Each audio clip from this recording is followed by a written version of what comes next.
Hey guys, how's it going? Today we're going to be briefly talking about truth tables. Truth tables are really the basis of any digital logic class that you're going to take. Here at Iowa State, that's going to be CPRE 281 and then a couple more advanced ones. Truth tables are really important to master and really get down early because they are going to be the basis, and everything you do is going to stem from truth tables. So jumping right in, these are a couple problems just from the fall 2017 midterm. This first one here asks us to draw a truth table corresponding to the following K-map. Seems easy enough. Let's just get right into it.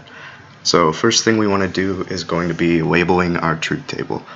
So just following the variables that they have listed there, M, E, W, A, and then we're going to want a column for f of x, which will be our output.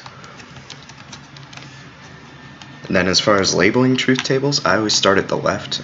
Some people would start at the right. So in this one, we have 4 variables, so we're going to need 2 to the 4 or 16 rows. So the farthest left, we want to do half and half. So it's going to be 8 zeros and then 8 ones. This second row is going to be split in fourths, so it'll be 4 zeros, 4 ones, 4 zeros, and 4 ones.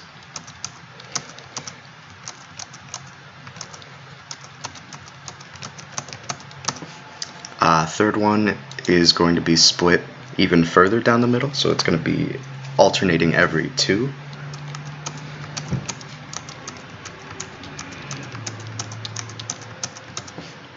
And then fourth one is going to be every other.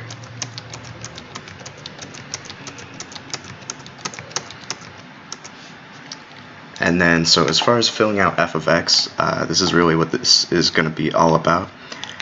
So first row is all zeros, and looking over at our K-map, that is going to be the top left corner, so that's going to be a 1. Second one is 0, 0, 0, 1, so matching up ME is this column, so we're in the first column, or first row, excuse me. And then 0, 1 for our WA is going to put us in the second column. So it's going to be a 0. 0, 0, 1, 0 puts us still in the first row, and we jump to the fourth column, so that's a 1.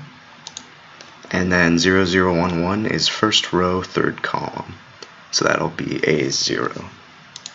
Likewise, we're going to just keep going through this whole thing, so these 4 are going to be our second row, and we know from our pattern here, and then it's gray code, that we're going to go first column, second column, fourth column, third column. So this will be 0, 1, 0, and 1. So now 1, 0, we jump to our fourth row, because gray code, and it's going to be 1, 0, 1, 0. And then lastly, we're in our third row, and it is 0, 1, 0, and 1. So if you get more practice with this, you're going to get really quick at it, and this is really about as simple as the problems will get as far as the test goes. So looking now at this part B here, it asks us to use perfect induction, which means drawing truth tables, to prove that these are correct, that this Boolean statement is correct. So the easiest way to do this is going to be to break it down pretty much as you can. Obviously on a test you're going to be pretty limited by time, so if you can do more of it in your head, that's good, but we're just going to go through it the easiest way possible. So we have 3 variables here, which means our basis is going to be Q, R, and S, and 2 to the third would be 8. So we need to draw it just like before, so half and half, and then split it further, and then every other in this row.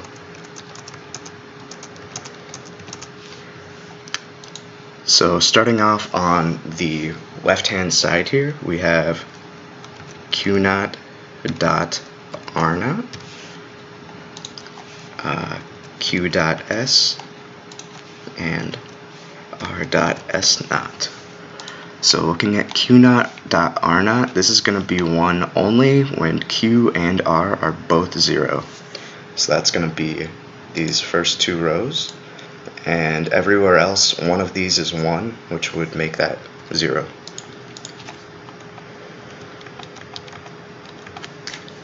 For the second one, Q dot S, so this is going to be 1 only when both Q and S are 1.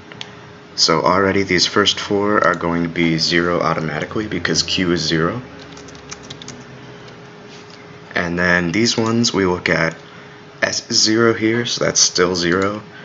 Q and S are both 1 in this row and that row, and that would be a 0. And then R dot S naught is our last one here.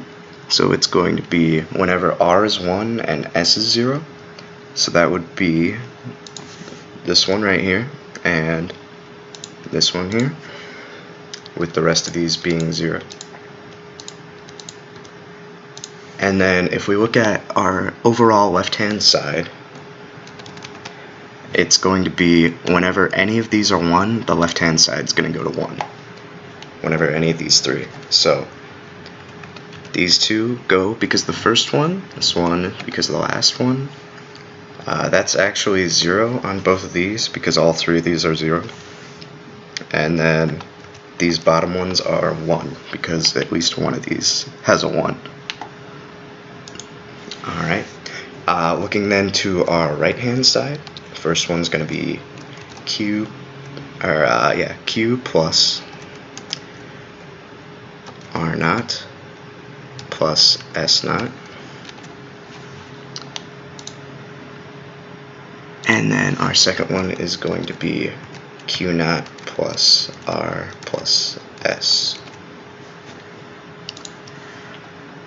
And looking through these, so this one is going to be 1, or this is only going to be 0 whenever Q is 0 and both R and S are 1.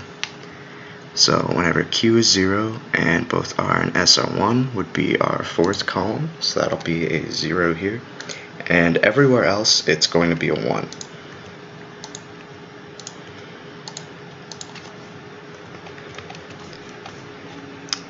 For this one, it's going to be 0 only when Q is 0 and then R and S are both, or Q is 1 and R and S are both 0, excuse me.